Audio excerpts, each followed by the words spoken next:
নমস্কার। আশা রাখি সকলেই সুস্থ আছেন এবং নিরাপদে আছেন।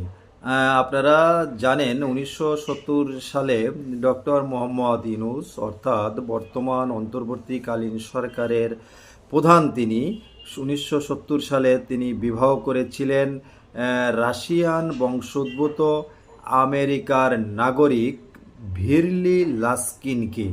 ভিরলি লাস্কিন একজন খ্রিস্টান সম্প্রদায়ের অনুসারী।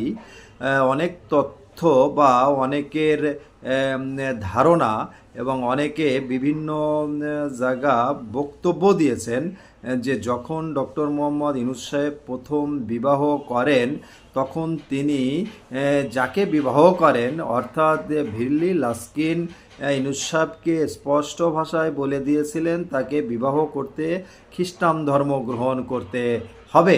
এখন বিভিন্ন স্থানে আলোচনার বিষয়, তাহলে ডক্টর মোহাম্মদ ইউনূস কি খ্রিস্টান ধর্ম গ্রহণ করে ভিরলি লাস্কিনকে বিবাহ করেছিলেন না খ্রিস্টান ধর্ম গ্রহণ করেননি?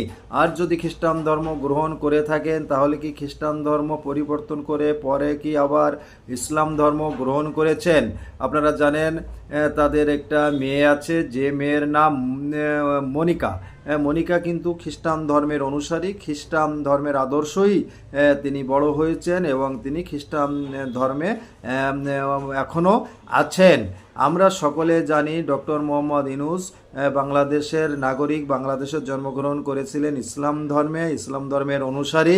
কিন্তু এখন বিভিন্ন সামাজিক যোগাযোগ মাধ্যম এবং বিভিন্ন নেতৃবৃন্দ প্রকাশ্যে বক্তব্য রাখছেন এবং আলোচনা হচ্ছে ডক্টর মোহাম্মদ ইউনূস যখন বিবাহ করেন, প্রথম বিবাহ অর্থাৎ 1970 সালে, তাকে শর্ত দিয়েই তার স্ত্রী ভিরলি লাস্কিন বিবাহ করেছিলেন তাকে খ্রিস্টান হতে হবে।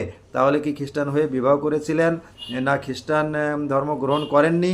বা যদি গ্রহণ করে থাকেন পরবর্তীতে খ্রিস্টান ধর্ম পরিবর্তন করে আবার কি ইসলাম ধর্ম গ্রহণ করেছেন?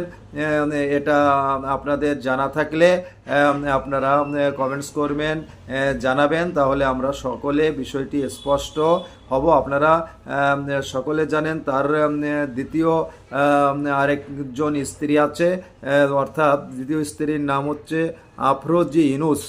তাদের গর্ভে একটি মেয়ে আছে।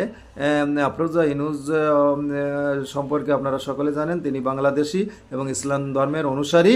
কিন্তু প্রথম স্ত্রীকে বিবাহ করার পরে ইউনূস সাহেব কি খ্রিস্টান ধর্ম গ্রহণ করেছিলেন বা বিবাহের আগে করেছিলেন, এ বিষয়ে আপনাদের জানা থাকলে অবশ্যই জানাবেন। ধন্যবাদ, আজকে পর্যন্তই।